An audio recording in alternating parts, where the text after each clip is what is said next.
Téléspectateurs de la région des Sangs, merci de votre fidélité au programme de Renouveau TV. Bienvenue dans votre émission Les Grands Jurys. Venus à la primature dans un contexte de rectification de la trajectoire de la transition, Dr Shogel Kokala Maïga, j'allais dire l'ancien président du comité stratégique du M5 RFP, vient de bouffer ses 100 premiers jours au niveau de la cité administrative.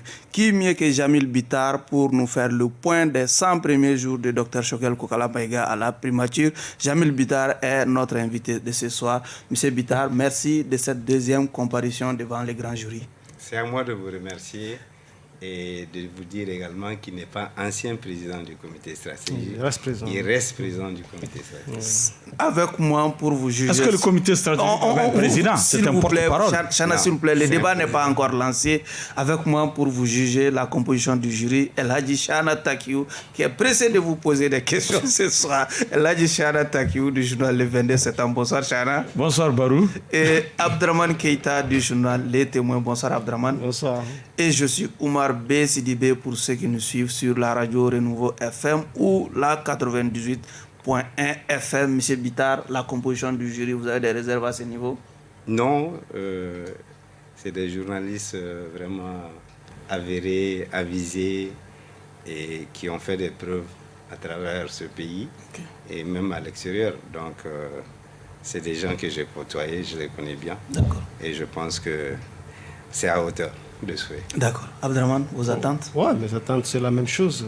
Et je sais que la dernière fois, il s'est déjà illustré par un franc-parler, et qui, je l'espère, va le caractériser aujourd'hui aussi, et par rapport aux questions qui seront soulevées sur les 100 premiers jours de son compagnon. D'accord. Chana? Oui, j'attends de lui qu'il soit un véritable observateur, de laisser le chapeau partisan pour nous dire ce qui est, parce que ce qui a réussi durant ces 100 jours, ce qui n'a pas réussi, et les perspectives, que nous le disent de façon très honnête et franche. Ok. Le cap étant fixé, première question avant de parler des 100 jours de Shogel à la primature, je voudrais qu'on parle de cette rencontre que vous avez eue avec le médiateur de la CEDEAO, Goodluck Jonathan. Il nous revient que vous avez été désavoué par un certain maître Moutaka Tall ce jour-là. Qu'est-ce qui s'est passé ce jour-là? C'est vous qui le dites. Et les propos de Moutaka n'engagent que sa personne. Moi, je suis un homme libre. Et comme Chekna vient de le dire, la liberté d'expression et la liberté de penser. Et moi, je ne suis pas quelqu'un qui accompagne le vent. Je dis avec conviction. Oui, je dis avec conviction. Mais j'ai un regroupement politique.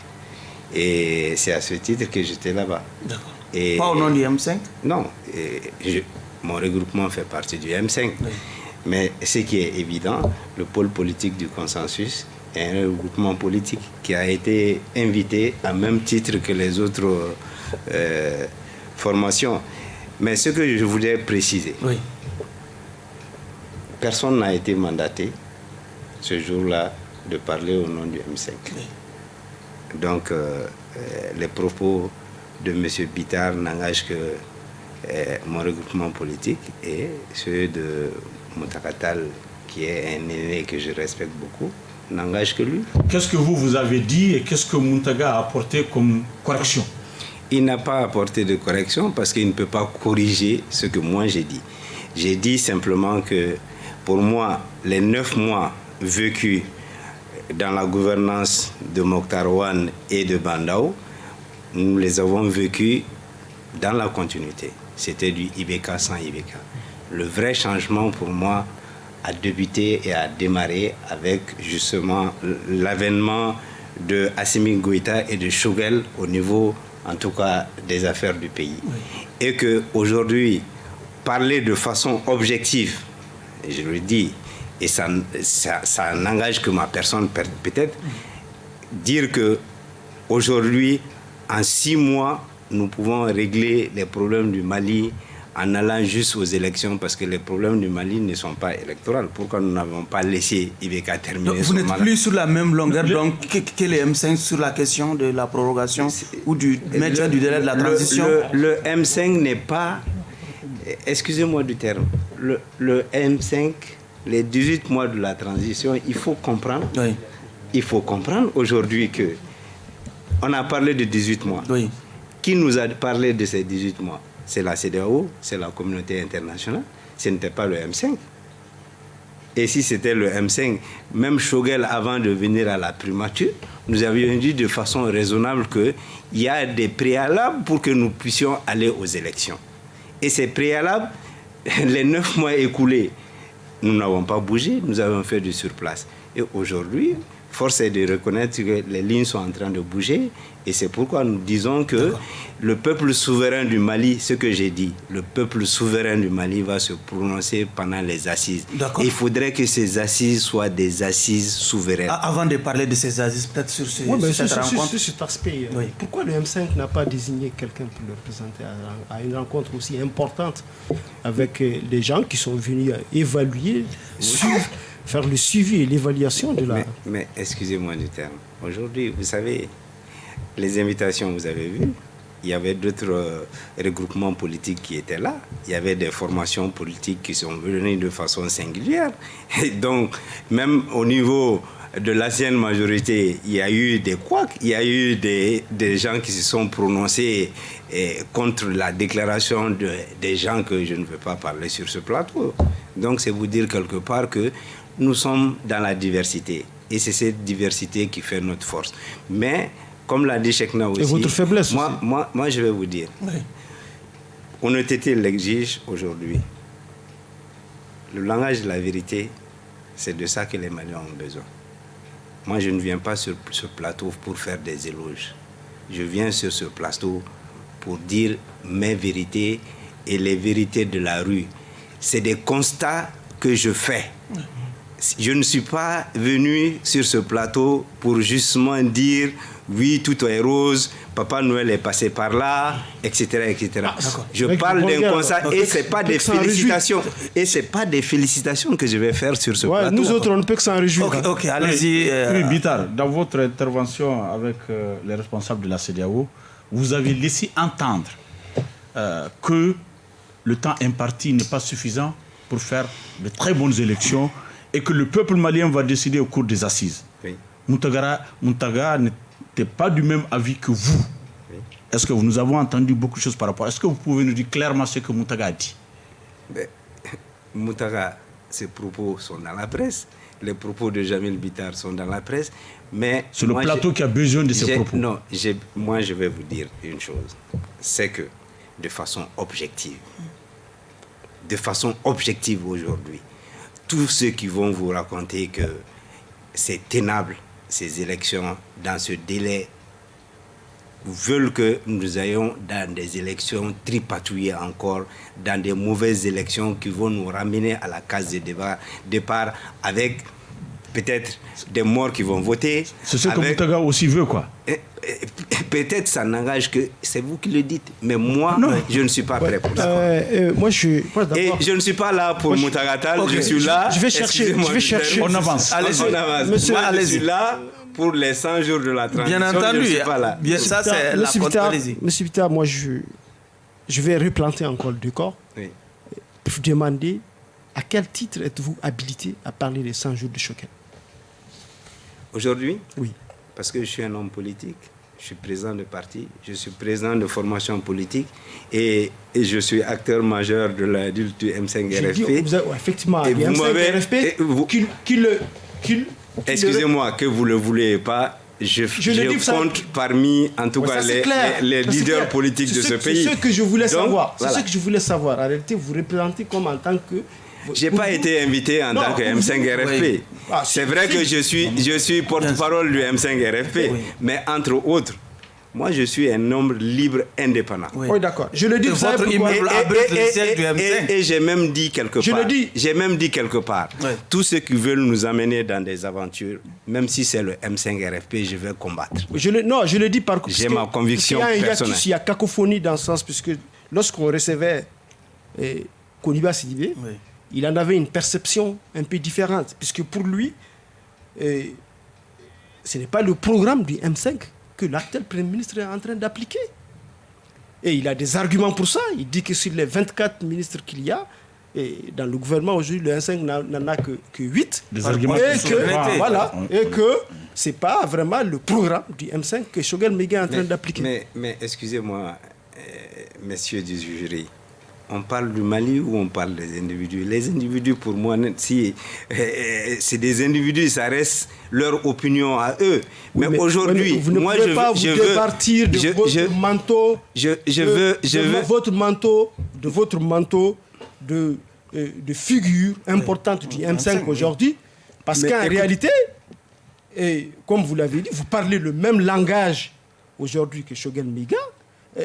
Donc vraiment, je ne vois pas un peu la différence entre vous. Mais c'est vous qui le dites. Oui, mais il y a quand même, mais moi, une coïncidence. J'ai dit qu'aujourd'hui, moi, je ne suis pas là pour faire des éloges. Je suis là pour constater, pour dire ce qui a été fait, ce que nous devons faire.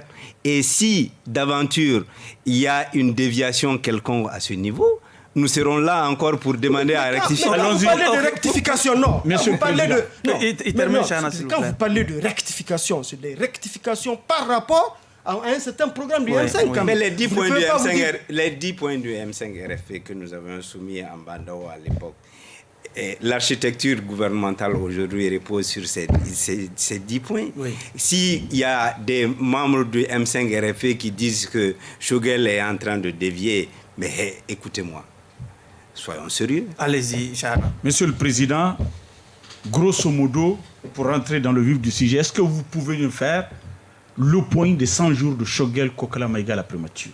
Oui. Allez-y. Et vous savez, on ne peut pas dissocier les 100 jours de Choguel aux 100 jours de Assimi Goïta. Parce que Assimi n'était pas aux affaires. Moi, je dis que ce tandem-là, tout ce qui s'est passé pendant ces 100 jours, c'est une nouvelle gouvernance que nous avions eue. Et cette nouvelle gouvernance a mis fin, parce que nous avions dit que nous voulons une rupture.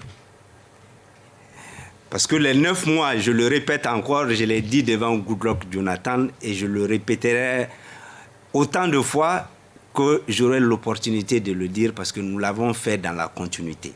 Rien n'a bougé, les lignes n'ont pas bougé. Avec la venue de Assimi Goïta aux affaires et de Choguel, le peuple malien, d'abord, ce qui est le plus important pour moi, c'est que nous avions repris espoir. Parce que les gens étaient frustrés pour la majeure partie. C'est pourquoi on parlait de rectification de la transition. Les 10 points de revendication que nous avions mis sur la table, l'architecture gouvernementale aujourd'hui est mise par rapport à ces 10 points de revendication que nous avions eu à donner à l'époque au gouvernement Bandao. Notre non-participation à ce gouvernement, je vais revenir dessus pour que les Maliens comprennent. Ce n'est pas parce que nous n'avions pas été conviés. Nous avions dit de se mettre d'accord parce que le peuple souverain du Mali s'est soulevé pour dire que trop, c'était trop. Et qu'il fallait arrêter le saignement de la plaie. Et c'est pourquoi les gens se sont retrouvés dans la rue. Les 100 jours peuvent être qualifiés comment pour en venir? Oui. Qu'est-ce qu'il y a pendant ces 100 jours? Qu'est-ce que nous avions, disons, le gouvernement... Qu'est-ce que vous avez réalisé? Quelle ligne a bougé finalement? Quels sont les actes que vous avez posés? Les actes majeurs qui ont été posés. Déjà, j'ai parlé de faire renaître la confiance. Choguel, à sa nomination, les déclarations de biens ont été faites de façon correcte. Et avant lui, le président Assimi Goïta l'a fait. Et pendant ces 100 jours, Mokhtar Wane, il lui a fallu 6 mois pratiquement pour se présenter devant le CNT. Et Choguel l'a fait pendant 6 semaines. Et pendant cette période,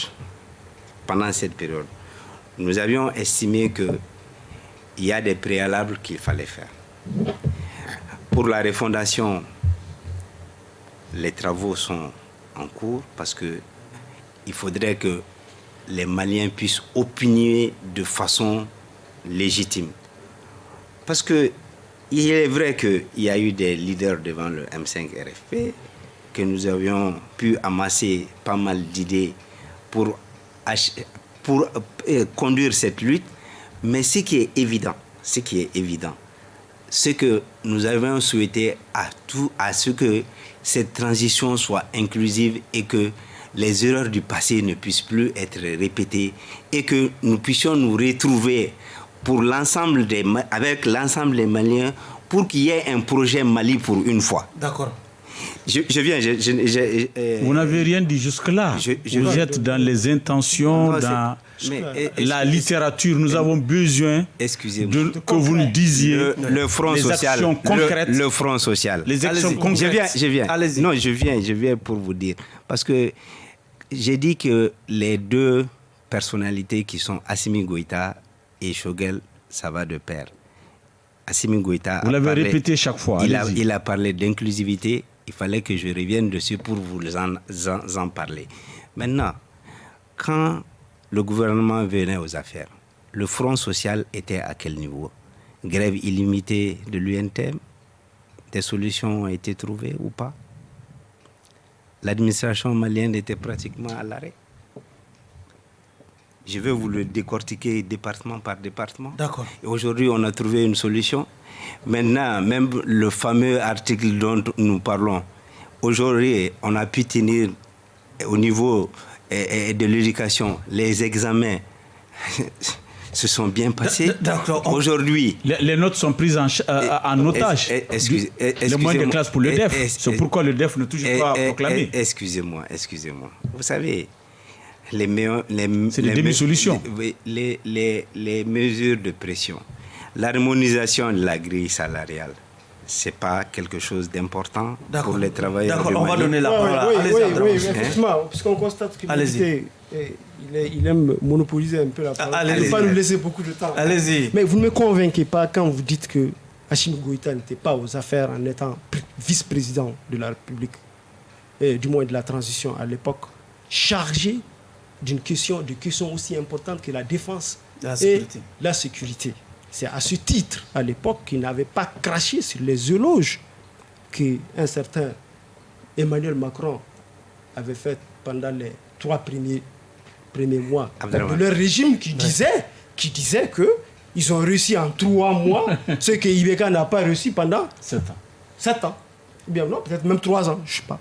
En tout cas, c'est le propos. Et lui, il s'en était à l'époque vraiment enorgueilli parce qu'il l'avait pris pour lui. C'est Macron qui l'a dit. Donc, Macron l'a dit et lui n'a pas craché là-dessus, il n'a pas dit que c'est faux. Donc, comment vous pouvez nous convaincre que Assimi Goïta n'était pas aux affaires? Oui, mais... On va se concentrer nos efforts. Mais ce que vous êtes en train de dire, excusez-moi du terme, c'est pour lui dire qu'Assimi Goïta partage le bilan aussi de ses prédécesseurs. Ça a été dressé le bilan des centres. Le fonctionnement d'un État, c'est quoi? La hiérarchie, c'est quoi? C'est le président de la République, c'est le Premier ministre. Les autres sont des exécutants. Mais il avait la souveraineté sur la sécurité et la défense. Et tout ce qui n'a pas marché sur la sécurité et la défense, et si c'était ça, c'était de sa responsabilité. Et si c'était ça, je pense que si c'était ça réellement... Donc c'est pour vous dire simplement, non, c'est pas grave. C'est pour vous dire simplement qu'en critiquant, en mettant à l'eau tout ce qui a été fait avant les 100 jours de Choguel, c'est que vous mettez en même temps à l'eau ce qui a été fait et ce que partagent aujourd'hui son principal patron. Sur le plan sécuritaire, pendant ces 100 jours, il y a eu... On va parler, la mission principale. C'est pas grave. C'est pas grave. Principale de la transition, on va parler les élections, la sécurité. Sur ces 2 points, qu'est-ce qui a marché? Non, Chana, élection d'abord. Je n'ai pas terminé. C'est parce que c'est moi qui avais encore la parole. Donc je vous demande. C'est vous qui monopolisez aujourd'hui. Je ne monopolise pas, je vous demande. Vous avez promis de ne pas caresser les pouvoirs dans le sens du poil et de tout dire. Dans votre propos. Mais c'est comme ça, c'est des constats. Mais qu'est-ce qui n'a pas marché pendant ces 100 jours? Pendant ces 100 jours. Mais excusez-moi. Oui. C'est de mettre la charrue avant le bœuf. Parce qu'aujourd'hui, tout prêt à... Parce que, au début de mon intervention, je vous ai dit que l'espoir, on a fait renaître aujourd'hui l'espoir. Ce qui a marché. Mais excusez-moi, c'est pas ce qui a marché. Oui. Parce qu'aujourd'hui, la volonté populaire, ce que le peuple malien a souhaité, les prémices, parce que c'est comme un champ que vous labourez, vous plantez, vous débroussaillez, vous plantez et après ça sort. Mais c'est ce qui est en train de se passer. Les assises nationales de la refondation sont en cours. Et comment on appelle ça? L'organe unique de gestion des élections est en cours. Donc tout a marché. Non. On n'a pas déjà fait ces différentes... Mais pourquoi vous observez 100 jours? Vous pensez que... Pourquoi il n'y a pas lieu d'observer vous pensez qu'en 100 jours, on peut faire les assises? Non, mais est-ce que c'est un cap? Abdraman, s'il vous plaît. Est-ce que c'est un cap? Est-ce que c'est Abdraman, vous aurez la parole. Allez-y, Chana, s'il vous plaît. Un cap sur lequel... Abdraman, s'il vous plaît, vous aurez la parole. Allez-y, La Chana. lutte contre la corruption. Allez-y, Chana. Monsieur le Président. Allez-y. Ça a commencé? Monsieur le Président. Oui, allez-y. Quand on parle de transition... Oui. Et au niveau de la communauté internationale, même au niveau de la communauté nationale, on voit 2 principaux points. Oui. L'organisation de bonnes élections et la lutte contre l'insécurité. Sur ces 2 points, qu'est-ce qui a été fait? Quels sont les progrès enregistrés depuis l'avènement de Choguel à la primature? Oui, je vais vous dire qu'au niveau sécuritaire, il y a eu des efforts considérables. Lesquels? En termes d'armement, en termes d'équipement, etc., en termes de recrutement au niveau des forces armées de sécurité. Et en termes de résultats? En termes de résultats. Sécuritaire. Moi, je vous dis, vous pensez que les attaques spontanées de gauche à droite, et on peut justement les arrêter en 100 jours? Non, excusez-moi. Parce que les Maliens sont habitués à dire: bon, c'est Papa Noël qui est là, tout est réglé. Non, les choses... Ce sont les naïfs, c'est les naïfs qui le croient. Les choses sérieuses sont en train de se passer sur le terrain. Moi, je ne suis pas militaire, je ne suis pas un spécialiste en la matière, mais ce qui se passe aujourd'hui, des échos que nous avions du terrain, c'est que, en tout cas, les militaires se réjouissent aujourd'hui, en tout cas, de l'amélioration de ce qui est en train de se faire avec eux. Et surtout, il y a un regain de confiance sur le terrain. D'accord. Et ce regain de confiance, mieux que tout cela, l'accord défense que tous les Maliens ont décrit, il faut avoir le courage de le dire aujourd'hui. Ce gouvernement, avec le nouveau président de la transition, beaucoup de choses se disent. La remise en cause de tout ça, vous pensez que ce n'est pas quelque chose de... C'est pas vous avez fait la Russie avec moi, vous savez de ce que nous parlons, de ce que nous sommes en train de dire. Pour l'organisation des élections, nous avions dit, nous l'avons décrié pendant la lutte, nous avions dit que non seulement la loi électorale n'était pas bonne, le fichier n'était pas bon, et les conditions d'organisation de ces élections n'étaient pas bonnes, et toute la classe politique était unanime dessus pour dire qu'il fallait aller à un organe unique de gestion de ces élections. Oui. Et la CEDEAO, cette même CEDEAO avait acté dans un passé récent, après le premier mandat après l'élection de Ibeka, pour demander à revoir tout ça avant les prochaines échéances. Oui. Et Soumaïla Cissé, paix à son âme, avait même fait un document allant dans ce sens. C'est vous dire quelque part qu'il y a 2 sons de cloche. Aujourd'hui, ceux qui sont pressés d'aller aux élections parce qu'ils veulent que nous ayons dans le même système et avec les mêmes moyens de bord, avec des achats de confiance, avec des morts qui vont voter, avec un fichier, avec des doublons, etc., etc. Nous disons aujourd'hui que l'heure n'est pas à ça. Et le problème sécuritaire doit être résolu, pas totalement, mais partiellement au moins, pour que nous n'ayons pas des otages comme nous l'avons vu par le passé.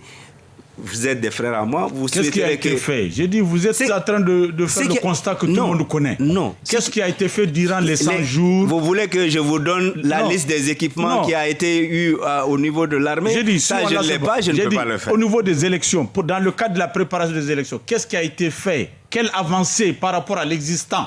Mais ce qui est en train de se faire, justement, c'est que nous sommes en train d'aller à l'organe unique de gestion des élections. Ce projet-là est rejeté par une bonne partie de la classe politique aujourd'hui. L'ancienne majorité, même pas l'ancienne majorité, une partie de l'ancienne majorité. Il faut s'en convaincre.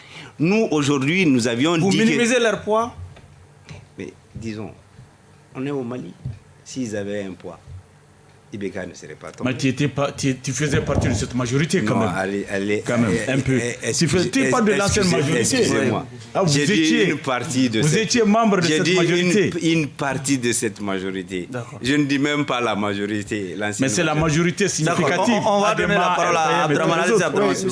L'ancienne majorité, en le disant, je suis d'accord avec vous, en le disant, et son argumentaire repose quand même sur quelque chose. Puisqu'au moment où vous leur proposez un organe de gestion des élections, et ils disent qu'on s'était engagé au niveau du DNI, du dialogue national inclusif, pour un organe de gestion indépendant des élections. Or, semble-t-il, ce n'est pas ce que vous êtes en train de leur proposer. Quelle est la différence entre ce que vous leur proposez et ce qu'eux, ils réclament? Mais ça, ils sont dans le déni, ils sont en train d'imaginer des choses. Allons-y aux choses réelles, et cela va se passer très prochainement dans les semaines à venir. Mais il faut venir sur la table pour parler de choses sérieuses. On ne peut pas dire, moi, je n'ai pas pu le faire, quelqu'un d'autre ne peut pas le faire. Ils sont en train de chercher juste à négativer les choses. Indépendant, ils demandent. Mais ça va être indépendant. Mais vous n'avez pas dit que c'est indépendant. Mais nous l'avons dit. Même le choix des personnalités qui vont être dans ce truc-là, ça va être un appel à candidature éventuellement comme le vérificateur général a été choisi. Mais moi, je ne peux pas vous le dire. Moi, je ne suis pas le gouvernement. Dans ce cas, réellement, ce qui n'a pas marché. Abdraman, je ne suis pas le gouvernement. Ce que je vais vous dire, c'est que nous, notre position, c'est qu'il y aura un appel à candidature.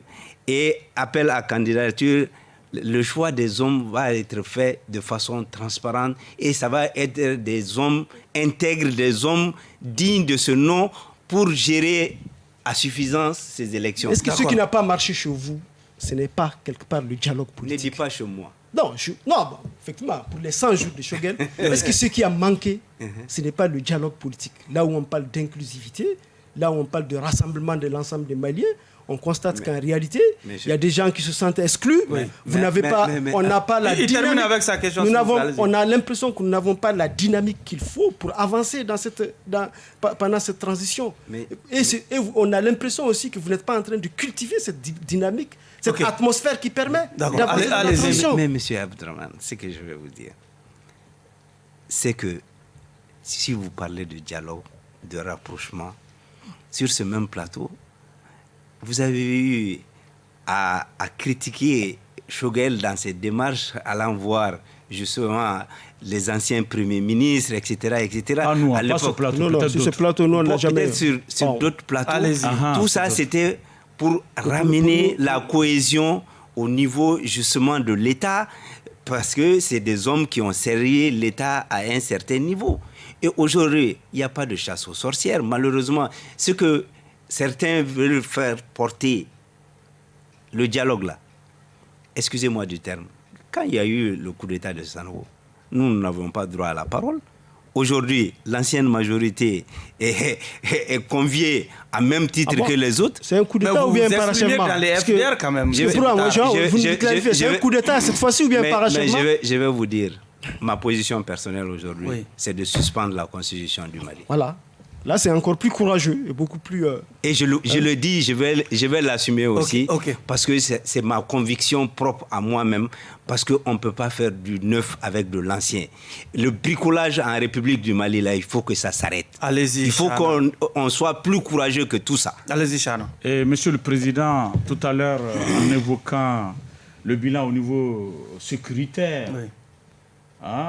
qui est un bilan reposé sur la littérature, que vous avez décrit, nous n'avons pas vu d'actes concrets, vous avez fait référence à la Russie, jusqu'à ce que vous dites que Abdraman, tant.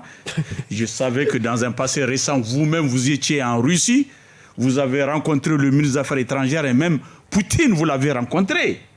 Oui. Par rapport toujours au Mali. Oui. Et dans l'opinion aujourd'hui, et même à Paris s'inquiète du fait que des mercenaires russes se préparent pour venir à Bamako épauler nos forces de sécurité et de défense. Vous étant un proche de Choguel Maïga, est-ce que vous pouvez nous confirmer cette information? Si vous ne pouvez pas, est-ce que vous pouvez nous dire ce qui se prépare avec les Russes, comme vous êtes un ami des Russes également? Moi, après le Mali, je porte l'ancienne Union soviétique dans mon cœur. C'est eux qui m'ont fait grandir en réalité. Mais cela n'entache à rien ma détermination et mon patriotisme surtout.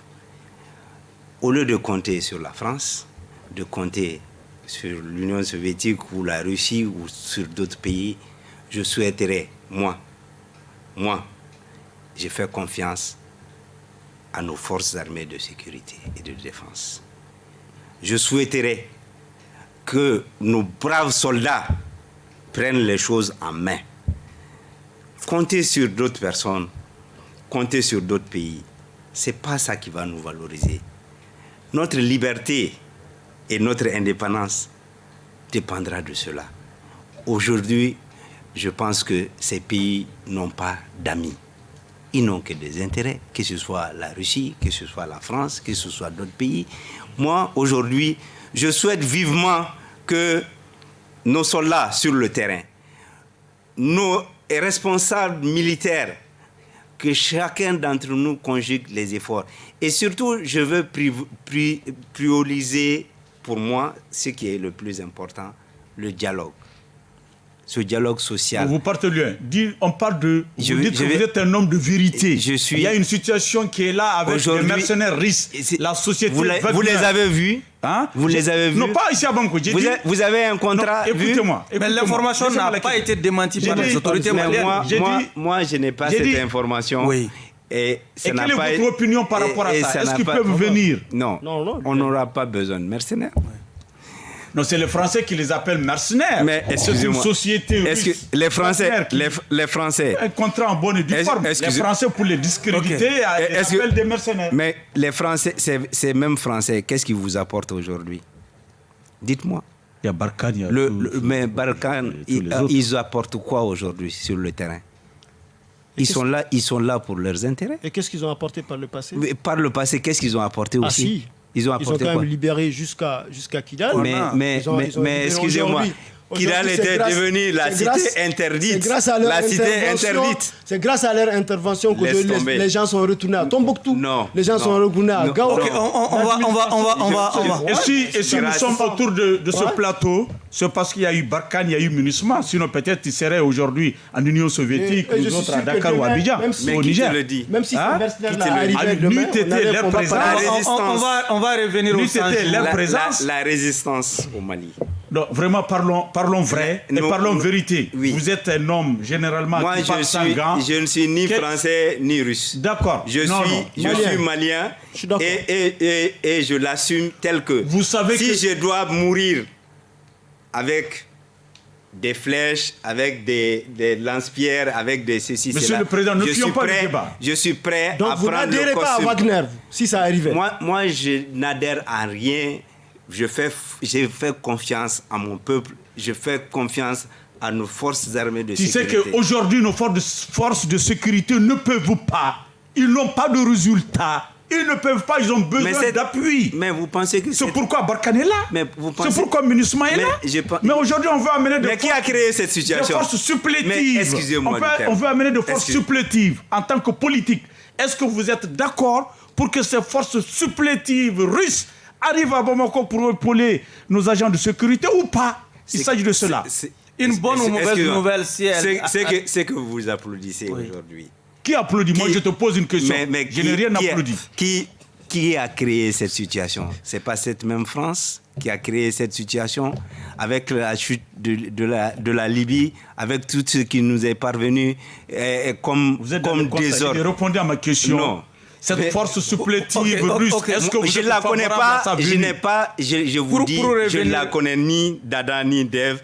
Et officiellement, le gouvernement ne s'est pas prononcé dessus. Et quand le gouvernement ne se prononce pas dessus, ça veut dire que nous restons dans des imaginations, en tant etc. qu'homme politique, tu peux avoir ton opinion, tu peux avoir une proposition. Choguel, dans sa déclaration devant les CNT, a promis la tenue des assises nationales pour la refondation du Mali. Où en sommes-nous avec le processus d'organisation de ces assises? Ça va bon train, parce que...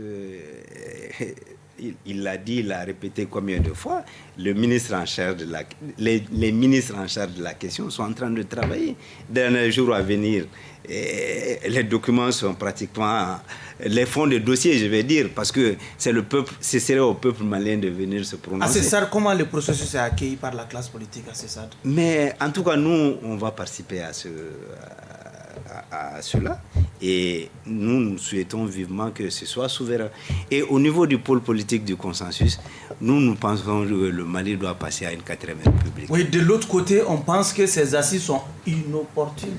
Mais ils le disent parce que, vous savez, on le dit en Bambara, vous pensez que si tout était rose comme on le disait, les problèmes du Mali ne se résument pas aux élections. Donc, il menace également de ne pas participer à ces assises-là. Et quelles sont les conséquences, selon vous, d'une non-participation d'une composante aussi conséquente et significative de la classe politique malienne? Vous avez quand même vous avez quand même EPM, vous avez l'ADEMA-PSJ, vous avez l'ASMA, vous avez l'ARP, vous avez l'UMRD à Koya. Tous ceux qui se tapent aujourd'hui. Alors que vous militez pour l'inclusivité, ça ne vous effraie pas? Excusez-moi. La non-participation de tous. Mais tous ceux qui se tapent la poitrine aujourd'hui, il y a plus de 200 et quelques formations politiques aujourd'hui. Parler de poids politique, etc. On n'en est pas à ce niveau aujourd'hui. Il n'y a plus de députés en réalité. Ça fait table rase de tout ce qu'il y a comme représentation. Excusez-moi, l'ADEMA, pendant combien de temps était au pouvoir? De quelle manière? Les élections truquées qui nous ont amené des élus de gauche à droite. Vous pensez que si c'était réel, cette force dont il est question, dont vous parlez aujourd'hui, on n'allait pas se retrouver à ce niveau? Nous pensons que... J'ai dit, on ne peut pas faire du neuf avec de l'ancien. On peut faire les assises avec ou sans cette composante? Mais ils sont invités. Leur droit, c'est de participer ou de ne pas participer. Ils ont déjà rejeté l'offre. Mais s'ils ont rejeté, le Mali va continuer. Nul n'est indispensable. Les indispensables, il y en a plein dans les cimetières. Moi, je veux mourir, vous allez mourir, tous on va mourir un jour. Mais ça ne veut pas dire... Et puis, il faut que se dire des vérités. Moi, j'ai dit devant Goodluck Jonathan que dans cette salle-là, où nous nous retrouvons, ce n'est pas le Mali. Les 20 et quelques millions de Maliens qui sont dans la rue là, qui aspirent à la justice, une justice saine, qui aspirent à la justice sociale, qui aspirent à manger, à dormir, à boire, à avoir de quoi se vêtir, à avoir des routes, à avoir une éducation, etc. C'est eux qui parlent. C'est pas ces quelques individus que nous sommes. Mais c'est vous qui parlez à leur nom également avant de donner la parole à Monsieur le Président. Et vos autres protagonistes, vous les accusez de ne pas vouloir, ou bien de vouloir aller vite aux élections pour perpétuer les mêmes pratiques de fraude, de tripatouillage. Oui. Ils vous soupçonnent également, pendant ces 100 jours, de chercher à poser les jalons d'une pérennisation de la transition. Vous voyez, non? Il y a quand même deux. Comment les rassurer? Il y a quand même deux. Il y a quand même deux. Vous savez quand même que moi, je suis candidat. Et je serai candidat. À la présidentielle. Mais vous pensez que... Avec quelle chance de gagner? Il y a beaucoup de gens qui sont candidats. Mais excuse-moi. S'il y a des gens pressés, peut-être, ça devrait être nous les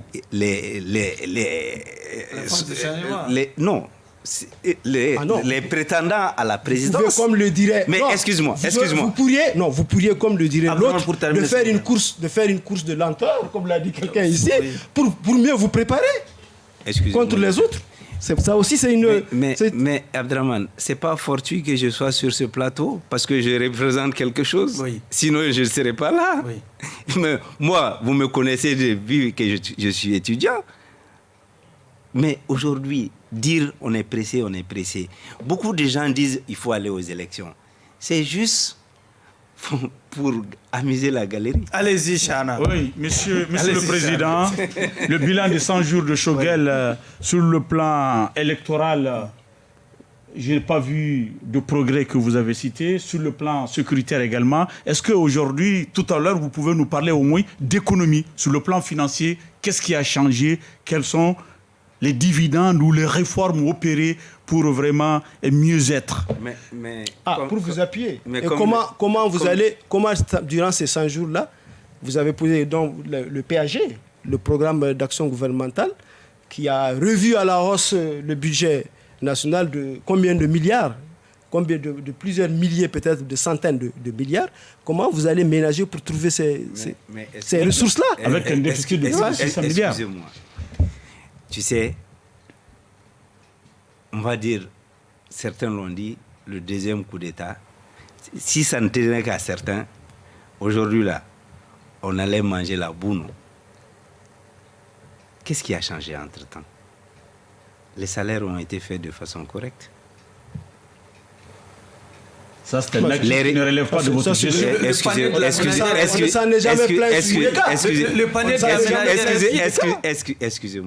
Excusez-moi.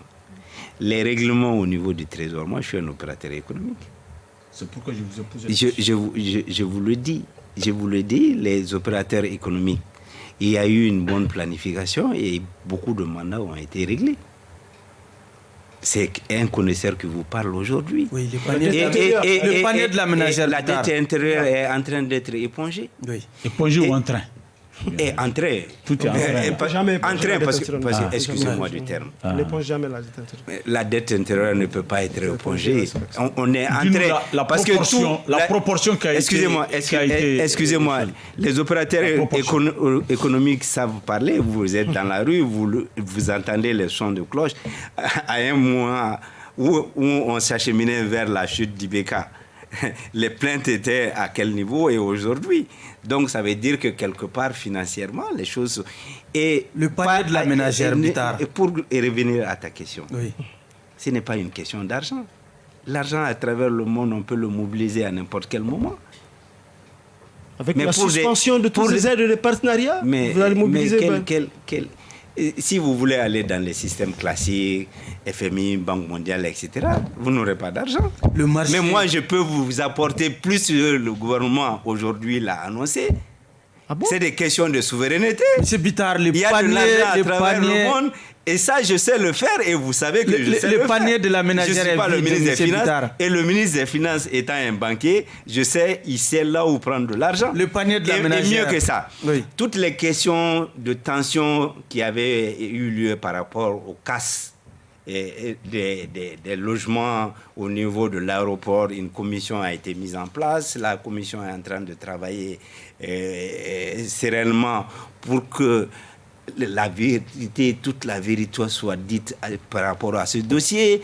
Les recrues, disons, les recalés au niveau de la police, ce dossier est en train d'être traité. Au niveau de tout ce qu'il y a eu comme tueries, les blessés, etc. Au niveau de la justice, les dossiers sont en train d'évoluer. Au niveau, justement, de la justice encore, tous les dossiers du vérificateur général et d'autres dossiers de la cascade, etc. Il y a un dossier qui a évolué aujourd'hui même. C'est le dossier de l'amnistie. De l'amnistie du coup d'État du 18 août. Aujourd'hui même au CNT. Est-ce que vous le considérez comme un acquis également? Non. bien que ce soit également une proposition du gouvernement et votée par des gens nommés par ceux-là que ça concerne. Moi, je vais vous dire, je l'ai dit dans mes propos, il faut que nous soyons plus courageux. Plus courageux, d'autres pays l'ont fait. Il faut suspendre cette constitution. Ok, Chana, posez votre dernière question.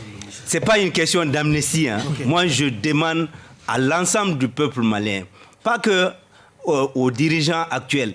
Il faut suspendre cette constitution qui n'a fait que des dégâts. On ne peut pas faire du neuf avec de l'ancien. Allez-y, Chana. C'est quoi ça? C'est une caution de ce qu'il y a eu, c'est par rapport à quoi ils ont été conditionnés. Ils ont été administrés. Nous avions parlé de la 4e République, il faut qu'on en arrive. Allez-y, Chana, pour votre dernière question. Les 100 jours de Choguel coïncident avec une prétendue amnistie en faveur des auteurs du coup d'État. La Constitution, notamment l'article 121, fait du coup d'État un crime imprescriptible. Comment est-ce que vous pensez qu'une loi votée à l'Assemblée nationale, fût-elle une amnistie, peut être au-dessus de la l'Assemblée Constitution nationale, mais le CNT. Non, à supposer même que, parce que c'est des législateurs quand même, est-ce que vous voyez, peut-elle être au-dessus de la Constitution? Est-ce qu'ils ne sont pas en train eux-mêmes de se tromper? Je serai à la place de ce gouvernement. J'allais demander justement, si j'étais le décideur, vous voulez mon opinion? J'allais demander purement et simplement de suspendre cette constitution. Vous l'avez dit plusieurs fois. Une fois. Deuxièmement, la charte de la transition actuelle, de revenir dessus. De revenir dessus parce qu'aujourd'hui, vous savez, dans la précipitation, on ne peut rien faire de bien. Aujourd'hui, les Maliens, c'est pourquoi je le dis, c'est pas pour ma personne, c'est pour l'avenir. C'est pas pour mon panier, c'est pour l'avenir. Je le dis en connaissance et en analysant ce beau pays que Dieu nous a légué. D'accord. Et je veux que, pour une fois, donnons-nous le temps. Tu ne réponds pas à ma nécessaire. question. Tu ne réponds pas à ma question. Je réponds à ta question. Toutes mes questions parce que ma je parle de la loi d'amnistie de la Constitution. Vous ne répondez pas, vous partez ailleurs. Mais cette loi, je vais vous dire, vous parlez de loi. J'étais dans les embouteillages quand il m'a invité. Je n'ai pas lu cette loi, je ne sais pas ce qui est dedans. Et il faudrait quand même que je prenne... Je suis quand même un intellectuel, je ne peux pas me prononcer sur quelque chose. Ne l'ayant même pas lu d'abord... J'ai dit la loi au-dessus de la Constitution. La question était très claire. Non, il y a les normes qui doivent être respectées. Il y a la loi fondamentale, il y a la loi... les décrets, les arrêtés, etc. On va donner la parole. La loi là, ne fasse pas d'infraction sinon le crime imprescriptible. Allez-y. Mais vous parlez de coup d'État. Un crime imprescriptible, c'est pas moi qui le dis. Aujourd'hui, vous parlez de coup d'État. Est-ce que dans cette loi-là, on a parlé de coup d'État? Je veux savoir. Allez-y, Abderman. Est-ce qu'on a parlé de coup d'État dans cette loi? S'il vous plaît. Est-ce qu'on a parlé de coup d'État? La loi qui a été votée, je ne sais pas, je ne l'ai pas lue, mais est-ce qu'on a parlé de coup d'État et on a dit qu'on allait prescrire? Allez-y, les événements. Mais c'est vous qui l'avez... Vous savez qu'il y a dans la loi ce qui a été dit. Mais moi, je dis... Il n'y a pas de coup d'État dedans. C'est écrit coup d'État. Les événements correspondent au coup d'État. Excusez-moi du terme. C'est maintenant que moi je demande... Vous proposez, Monsieur le Président, de dissoudre la Constitution et d'aller sur une nouvelle République. Oui. Selon vous, oui, si on pose cet acte qui suspend l'ensemble des institutions de la République, comment voyez-vous ça? Dans combien de temps voyez-vous la possibilité d'un retour à l'ordre constitutionnel et institutionnel? Le peuple malien va en décider. Et vous en faites partie, moi je fais partie de ça. Et si on conditionnait le peuple à décider de ça sur 5 ans? Personne aujourd'hui ne peut conditionner le peuple malien. Par la Guinée, quoi. Personne ne peut conditionner aujourd'hui le peuple malien. On a les yeux ouverts aujourd'hui. Nous sommes dans la rue. Et nous allons demeurer dans la rue. Je l'ai dit à qui veut l'entendre. Maintenant, on a parlé de rectification de la transition. On ne doit même pas s'arrêter à ça. Il faut rectifier même l'homme malien aujourd'hui. C'est ça. Il faut que nous... Qu'est-ce que vous entendez par rectification de l'homme malien? Il faut que nous changeons de comportement. Ah donc ça demande combien de temps? Ça ne demande pas beaucoup. Ça ne demande pas beaucoup. Il faut que les dirigeants de ce pays soient désintéressés de la chose publique, du bien public là. Que nous venons dans ces organisations, dans le pouvoir... Se désintéresser de l'abus du bien public, mais pas du bien public. Oui. Je sais quoi, peut-être de l'abus du bien public. Non. Mais pas désintéresser du bien public. Le désintérêt pour le bien parce public. Parce que vous savez aujourd'hui... Ça peut conduire au pire quand même. Mais excuse-moi, Abdraman. Tu sais, beaucoup cherchent à avoir les pouvoirs aujourd'hui, les postes de gauche à droite. C'est que pour des intérêts personnels en réalité. Si ces émoluments, etc., on venait à les soustraire, que les gens travaillaient réellement que pour le peuple. Les portefeuilles, souvent, vous allez les mettre devant les portes, les gens vont sauter dessus. La dernière véritable question, comment vous résumez le style de Choguel Kokala Maïga? Je trouve un style direct, franc. Direct et franc. Certains le trouvent clivant. Non. Moi, j'ai connu Choguel, c'est un aîné depuis l'Union soviétique.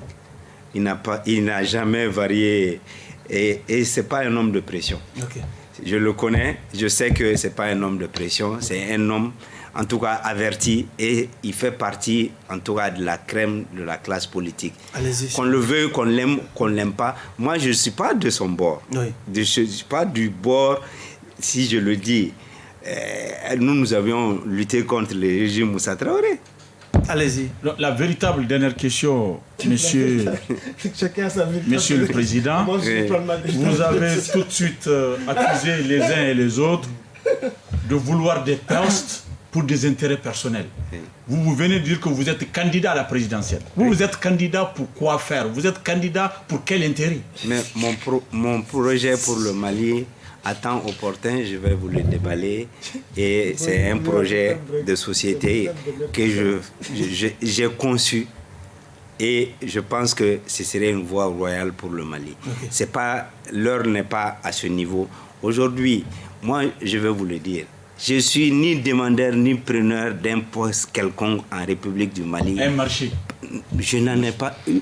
Je suis un opérateur économique et je peux soumissionner parce que je paye mes taxes. Je suis légalement enregistré. Je ne vole pas, je ne triche pas. Et je pars souvent à des appels d'offres, je perds. À des appels d'offres, je gagne. Ça, ainsi va la vie. D'accord. Ça, c'est mon métier, c'est mon travail. Ok, M. Bitar. Mais le régime passé, il y avait eu des instructions disant de ne pas m'octroyer un seul marché. Avec tout ça, vous avez soutenu Ibeka pour la présidentielle? Mais je ne l'ai pas soutenu. 2018, si, vous avez dansé le jour de sa victoire. Laissez-moi vous raconter cette petite anecdote pour vous dire. On a quand même vu cette vidéo. C'est à cause d'ATT, le retour d'ATT. C'était tout. Je l'ai monnayé contre ça. Mais vous l'avez soutenu quand même. Vous l'avez soutenu. Mais ailleurs, donnez-moi un seul exemple d'un quelconque bien que Ibeka a fait pour ma personne ou son régime. Nous sommes malheureusement au terme des débats pour le compte de cette audience. Nous allons nous retirer pour procéder à la délibération. Chana. Très honnêtement, je n'ai pas retrouvé aujourd'hui le Bitar que je connaissais, très franc et sans porter des gants, dire les choses telles qu'elles sont. Je pense que aujourd'hui, il ne s'est pas retrouvé. Je pense que vraiment, c'est, de mon point de vue, c'est l'un des plus mauvais débats qu'on a fait aujourd'hui. Parce que nous, journalistes lui-même, je pense que vraiment, le débat, très honnêtement, n'a pas été à hauteur de sujet et il n'a pas pu convaincre des actions concrètes posées par Choguel Douila les 100 jours. En ce qui concerne la question électorale, il n'y a pas eu de réponse précise. Il n'y a pas d'acte. En ce qui concerne la sécurité, c'est la littérature. Il n'y a aucun acte qui a été cité ici. Sur le plan économique, financier aussi, il parle de salaire. Les salaires ont toujours été régulés ici. Très honnêtement, il n'a pas convaincu aujourd'hui Monsieur le Président et il mérite d'être sévèrement condamné. D'accord. Abdraman. Oui, j'abonde dans le même sens. C'est vrai quand même que les réponses n'ont pas souvent reposé sur des exemples concrets. Mais ce qui m'a beaucoup plus choqué, c'est quand je vois un démocrate convaincu plaider pour un putsch, une aventure dont on ne sait pas où est-ce qu'elle pourrait nous amener. Plaider carrément pour un putsch, pour la suspension, pour l'abolition de notre constitution. C'est des aventures difficiles à supporter. Et je pense que pour cela, mais il a quand même le mérite de dire des choses quand même avec beaucoup plus de... Il a le mérite de le dire parce qu'il le croit. Oui. Il le croit ainsi, donc il a quand même le mérite d'avoir la franchise de l'assumer. Donc, à la différence de Chana, je ne pourrais pas plaider pour une condamnation ferme, mais je le mets en sursis en attendant de voir. D'accord. Ouais. Divisé entre une décision de condamnation et de sursis, je préfère mettre l'affaire en délibéré pour qu'on essaye d'y voir clair encore et laisser l'invité éclairer la lanterne du grand jury. Oui, ce n'est vraiment pas un sursis, mais la décision sera tranchée au cours d'une autre audience. Monsieur le Président, votre dernier mot? Mon dernier mot, c'est que, contrairement à ce que Chekna a dit, je veux le rassurer que ce n'est pas en 100 jours qu'on prépare les élections, ça c'est un premier point, et que l'organisation des élections vont bon trait au niveau du département. Toutes les dispositions ont été prises et l'organe unique de gestion des élections est en train d'être mis en œuvre. Oui. Ça, c'est un premier aspect. Le fichier est en train d'être revu, les cartes NINA, etc. D'accord. Le travail est en train d'être fait. Concernant la sécurité, je veux le rappeler qu'il y a eu de nouveaux recrutements au niveau des forces armées de sécurité et de défense et les équipements. Et l'accord de défense est en train d'être revu. Votre réaction au verdict, à la décision? Donc, moi, je dis que je ne suis pas dans la littérature. D'accord. Je ne suis pas dans la littérature, je suis un homme convaincu. Oui. Et mes convictions à moi n'engage que ma vision et ma perception des choses. Et je le dis, on ne peut pas faire du neuf avec de l'ancien et il faut suspendre la constitution du Mali. Ok. C'est sur cette note que prend fin ce numéro de votre émission Grand Jury qui recevait M. Jamil Bitar, président du MCATT et du pôle politique de consensus et grande figure du mouvement du 5 juin. Merci à vous de nous avoir suivis. Encore une fois, clin d'œil à tous nos téléspectateurs du côté de la région des Sangs, la région originaire de notre invité Jamil Bitar. Au revoir.